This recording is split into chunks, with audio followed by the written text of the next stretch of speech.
Edge of the Empire is an exciting role-playing game that's just the first of the entire Star Wars experience that Fantasy Flight Games is going to deliver with its role-playing lines. Edge of the Empire focuses on the scum and villainy, those dark, seedy parts of the Empire. People who live on the fringes, not just of space, but also the fringes of society. But early on in the process, we realized that we're not just really designing one role-playing game, but we're designing an entire experience. And that experience needs to reflect Star Wars. But since Star Wars means so many different things to so many different people, after some original meanings, we realized that just one game book was not going to do it. So in order to be able to do Star Wars justice, we decided to go ahead and split the experience up into 3 separate core rulebooks.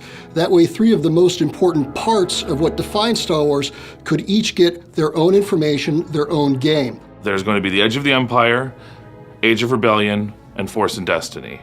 And these 3 games are going to each explore one of the core facets of the Star Wars universe. Our first game, Edge of the Empire, we wanted to focus on the experience of smugglers, of bounty hunters, of fringers, people living on the edges of civilization, figuratively and literally. When we get to Age of Rebellion, we're going to be able to go extremely deep into this military struggle, into the spies, into the diplomats, what this is really like playing this small band of rebels that is hopelessly outnumbered and the struggles that they face. And then when we get to Force and Destiny, we can really explore the Force in amazing detail and depth that we would never be able to do if it was just part of a bigger book that tried to cover everything.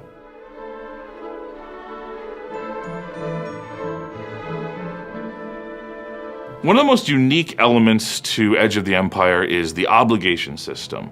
Obligation is a narrative tool that allows the GM to add more depth to the session and to the story that he's crafted. In the fringes, on the edge, in this area on the edge of the Empire, nothing comes for free. Everybody owes somebody. You have to decide, what does my character owe, how much does he owe, and who does he owe it to? Well, all of these things can be reflected in obligation.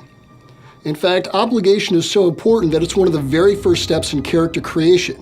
Whether that obligation is to a family member, or to a gangster, or to somebody you've been in business with, whatever it could be. It could be that you owe them money. It could be somebody's put a hit out on you. It could just be that you're running from some obligation from your family. Perhaps you don't want to be in the family business. Whatever it can be, the options are pretty endless. Undertaking more obligation at character creation means you get more experience with which to construct your character, or it allows him to start with more money to purchase more gear that would make him a more formidable adversary. Both very appealing short-term rewards.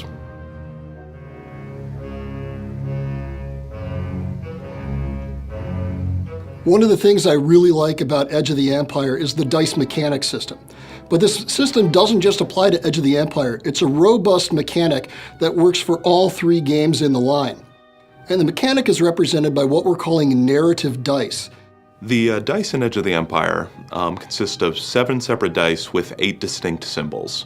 There are 3 positive dice, 3 negative dice, and the Force die. Each one of the dice says something specific about what happens, and that's always open to interpretation by the GM or by the players. It's a very open system, a very narrative system, but there's a lot of options and a lot of flavor that can come out of every single dice pool. It's not just pass-fail, it is really what happens, what is the story here, you know, like how did I pass and fail? I might be in a shootout with some Gamorrean gangsters in a warehouse, and I miss my shot, but I blow out the lights behind him, and the warehouse goes dark, and that allows my partners to sneak around and flank him and get a bonus the next round, right? Every roll perpetuates the story and immerses you deeper in it. You're not worried about doing math or what kind of check. Did I pass? Did I fail? It's enhancing and telling the story with every roll.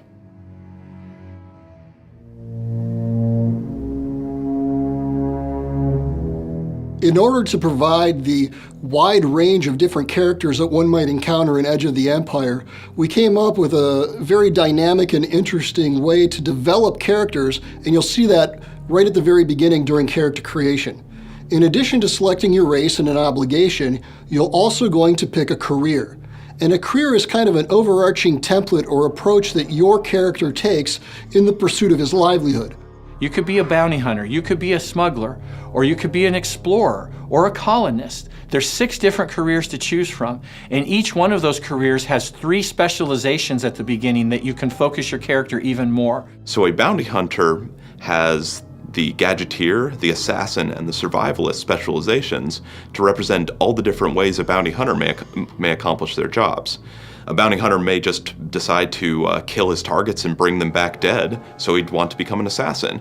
Or he might want to use a lot of tech and cool toys to capture his prey, in which case he'd go for a gadgeteer. Well, each of these specializations offers even more career skills that you can use, but also a number of unique and interesting talents. And talents are where characters really start to become individual and exceptionally interesting.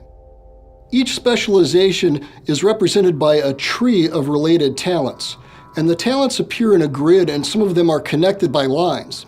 When you acquire a new talent, you can acquire any talent in the top row or any talent that is already connected via one of these lines to one you've already purchased. So over the course of this development, you're going to be building this branching path of specializations and abilities within that specialization that further define your role within the party and the sorts of things that you are especially good at.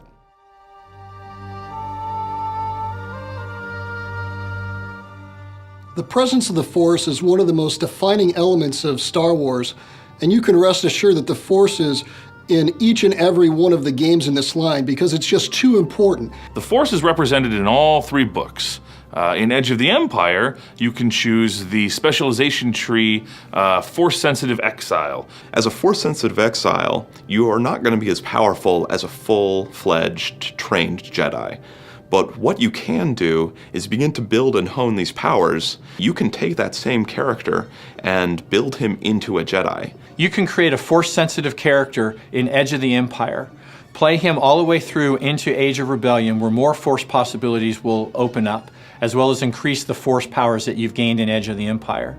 And then play that same character all the way through into Force and Destiny, and complete your training and become a full-fledged Jedi.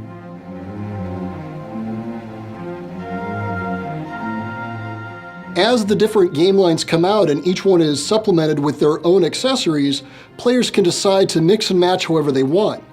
The player characters from Age of Rebellion could easily play alongside characters from Force and Destiny, and then later on add characters from Edge of the Empire, or mix and match however the different players want to be able to tailor it to exactly the sort of Star Wars experience everybody at the table wants to enjoy. I've been working on this project for 1.5 years, and it certainly had a lot of challenges in that time. However, last year at Gen Con, when we first announced we were doing this, and then we ran demos of Edge of the Empire for people who wanted to come by and play the game at our booth, running those demos was some of the most fun I've had at Gen Con. Having people sit down, they've never played the game before, they have no idea what's going on, and by the end of the game, they're assembling their dice pools, they're making checks, and they're telling me what they're doing with the advantage and threat they generate. They're telling me how the story goes. This is incredibly satisfying. That's really one of the exciting parts about this too. Not only is it going to be this amazing 400-plus page hardcover book, but at the same time, we're also releasing the dice pack and the Game Master screen. The Game Master's kit is going to make it even easier to run the game, and it even includes an adventure so that players can really dive into the action right away. For those players new to role-playing, the Edge of the Empire beginner game is a great place to start. So the beginner game includes its own set of narrative dice, and the adventure is built so that by the time the players are done with their adventure, they've learned all the basic mechanics. And from there, they can either continue those adventures with all of the information found in the core rulebook, or they can create their own characters and craft their own stories to explore that Edge of the Empire experience that this first book in the series is going to deliver.